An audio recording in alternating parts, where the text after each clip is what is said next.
श्रीमद भागवत महापुराण स्कंध 11 अध्याय 20. ज्ञानयोग, कर्मयोग आणि भक्तियोग। उद्धव म्हणाला, हे कमलनयन श्रीकृष्णा, कर्मांचे गुणदोष पाहूनच वेदांनी विधिनिषेध सांगितले आहेत आणि शिवाय वेद ही आपलीच ईश्वराची वाणी आहे। वेदांनीच वर्णाश्रमांचे भेद, प्रतिलोम, कनिष्ठ वर्णाच्या व्यक्तीने उच्चवर्णीय कन्येशी विवाह करणे आणि अनुलोम, उच्च वर्णाच्या व्यक्तीने कनिष्ठ वर्णाच्या कन्येशी विवाह करणे यांमुळे होणारा वर्णसंकर, द्रव्य, देश, आयुष्य, काल, स्वर्ग आणि नरक हे सर्व सांगितले आहे। अशा प्रकारे विधिनिषेध सांगणारे आपलेच वेदवाणीरूप वचन गुणदोषांमधील भेद पाहून आचरल्याशिवाय माणसांचे परमकल्याण कसे करणार? हे सर्वशक्तिमान परमेश्वरा, आपले वेदच पितर, देव, माणसे यांना कल्याणाचा मार्ग दाखविणारे डोळे आहेत, कारण या डोळ्यांनीच स्वर्ग, मोक्ष, जगाचे कारण इत्यादी अन्य प्रमाणांनी कळणाऱ्या वस्तू व त्यांची साधने दिसतात। गुणदोषांमधील भेददृष्टी वेदवाणीच आहे, कोणा माणसाची नव्हे, आणि वेदांनी भेददृष्टीचा निषेधही केला आहे। यामुळेच माझ्या मनात संशय उत्पन्न झाला आहे। भगवान श्रीकृष्ण म्हणाले, मीच मनुष्यमात्राच्या कल्याणासाठी ज्ञान, कर्म आणि भक्ती या 3 योगांचा उपदेश केला आहे। या व्यतिरिक्त दुसरा कोणताही उपाय कोठेही नाही। ज्यांनी कर्मे आणि त्यांची फळे यांपासून विरक्त होऊन त्यांचा त्याग केला आहे, ते ज्ञानयोगाचे अधिकारी होत। याउलट ज्यांच्या चित्तामध्ये वैराग्य उत्पन्न झालेले नसते, उलट त्यांची कामना असते, त्यांच्यासाठी कर्मयोग सांगितला आहे। पण जो मनुष्य अत्यंत विरक्तही नाही आणि अतिशय आसक्तही नाही, तसेच ज्याला पूर्वपुण्याईमुळे माझ्या कथा इत्यादींमध्ये श्रद्धा उत्पन्न झालेली असते, त्याला भक्तियोगाने सिद्धी प्राप्त होते। जोपर्यंत वैराग्य निर्माण होत नाही किंवा जोपर्यंत माझ्या कथांचे श्रवण कीर्तन इत्यादींविषयी श्रद्धा उत्पन्न होत नाही, तोपर्यंत कर्मे करावीत।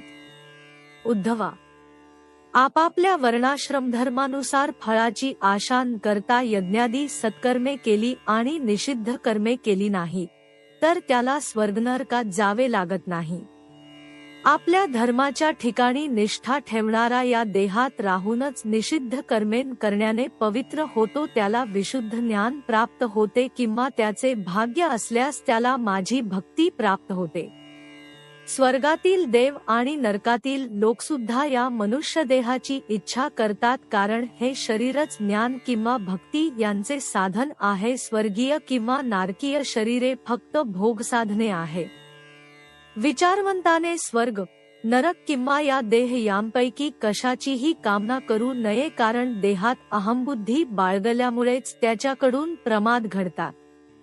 या शरीराला मरण असूनही ते परमात्मप्राप्ती करून देणारे आहे, असा विचार करून माणसाने सावधपणे मृत्यू येण्यापूर्वीच पुनर्जन्म टाळण्याचा प्रयत्न करावा।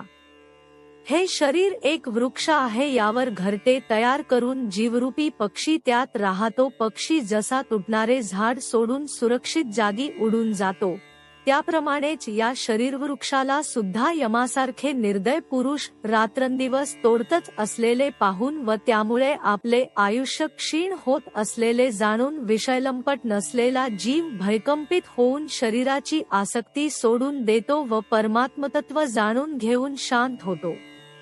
सर्व फळांची प्राप्ती करून देणारे पण मिळण्यास अत्यंत कठीण असे मानवशरीर ही एक सुदृढ नाव आहे। गुरूंना तिचे कर्णधार करून आणि मलाच अनुकूल वायू करून जो मनुष्य या संसारसागरातून पार होत नाही, तो आत्मघातकीच होय।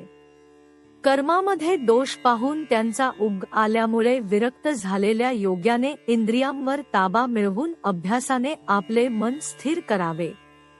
स्थिर करताना जर मन चंचल होऊन इकडे तिकडे भटकू लागले, तर ताबडतोब आळस न करता त्याची समजूत घालून ते आपल्या ताब्यात आणावे।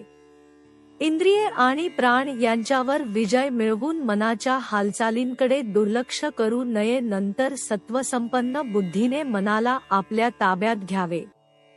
घोडेस्वार जसा प्रथम घोड्याच्या कलाने घेऊन नंतर त्याला आपल्या इच्छेप्रमाणे चालवतो, त्याचप्रमाणे मनाचे भाव जाणून घेऊन मनाला आपल्या ताब्यात ठेवणे हाच खरा योग होय. सांख्यशास्त्रामध्ये प्रकृतीपासून शरीरापर्यंत पदार्थांच्या उत्पत्तीचा जो क्रम सांगितला आहे आणि ज्या क्रमाने त्यांचा प्रकृतीमध्ये लय सांगितला आहे, त्यांचे मन स्थिर होईपर्यंत सत्य चिंतन करावे. जो मनुष्य विषयांचा उग आल्याने संसारातून विरक्त झाला आहे आणि जो गुरूंचा उपदेश चांगल्या प्रकारे जाणून घेऊन आत्मस्वरूपाच्या चिंतनात मग्न राहतो, त्याचे मन चंचलता सोडून देते. यम इत्यादी योगमार्गांनी, आत्मविद्येने किंवा माझ्या भक्तीने मन चिंतनास योग्य अशा परमात्म्याचे चिंतन करू लागते, याखेरीज दुसरा कोणताही उपाय नाही. जर एखादे वेळेस योग्याकडून एखादा प्रमाद घडलाच, तर त्याने ते पाप योगसाधनेने जाळून टाकावे, यासाठी त्याला दुसऱ्यात प्रायश्चित्ताची आवश्यकता नाही. स्वधर्माचे निष्ठेने आचरण करणे हाच गुण आहे. स्वभावतःच अशुद्ध असणाऱ्या कर्मांच्या आसक्तीचा त्याग करण्यासाठीच त्यांच्यातील गुणदोष दाखवून त्यांचे नियमन केले आहे. माझ्या कथांमध्ये ज्याला श्रद्धा आहे आणि ज्याला सर्व कर्मांविषयी वैराग्य उत्पन्न झाले आहे, तसेच ज्याला सर्व विषय दुःखरूप आहेत, हेही माहीत आहे, पण तो ते सोडू शकत नसला तरी त्याने दृढनिश्चयाने, श्रद्धेने आणि प्रेमाने माझे भजन करावेच. मात्र विषयसेवन करताना परिणामी ते दुःख देणारे आहे असे मानून त्यांच्यात दोषच पाहावेत. अशा प्रकारे मी सांगितलेल्या भक्तियोगाने निरंतर माझे भजन करण्यामुळे मी त्या साधकाच्या हृदयात येऊन बसतो, त्यामुळे हृदयातील सर्व वासना नष्ट होतात. अशा तऱ्हेने जेव्हा त्याला माझ्या सर्वात्म्याचा साक्षात्कार होतो, तेव्हा त्याच्या हृदयातील अज्ञान दूर होते, त्याचे सर्व संशय छिन्नविच्छिन्न होतात आणि कर्मवासना सर्वथैव क्षीण होऊन जातात.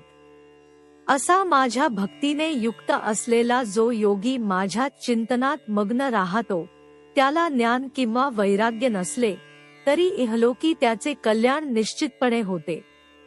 कर्म, तपश्चर्या, ज्ञान, वैराग्य, योगाभ्यास, दानधर्म आणि अन्य कल्याण साधनांनी जे प्राप्त होऊ शकते, ते सर्व माझा भक्त माझ्या भक्तियोगाने स्वर्ग, मोक्ष किंवा माझे वैकुंठधाम यांपैकी ज्याची इच्छा करतो, ते सहजासहजी मिळवितो.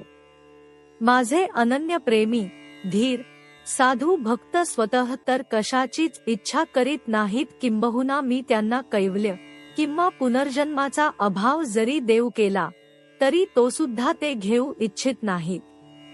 कशाचीही अपेक्षा करणे यालाच श्रेष्ठ निःश्रेयस म्हणतात. म्हणून ज्याला कोणतीही कामना किंवा अपेक्षा नाही, त्याचीच माझे ठिकाणी भक्ती निर्माण होते.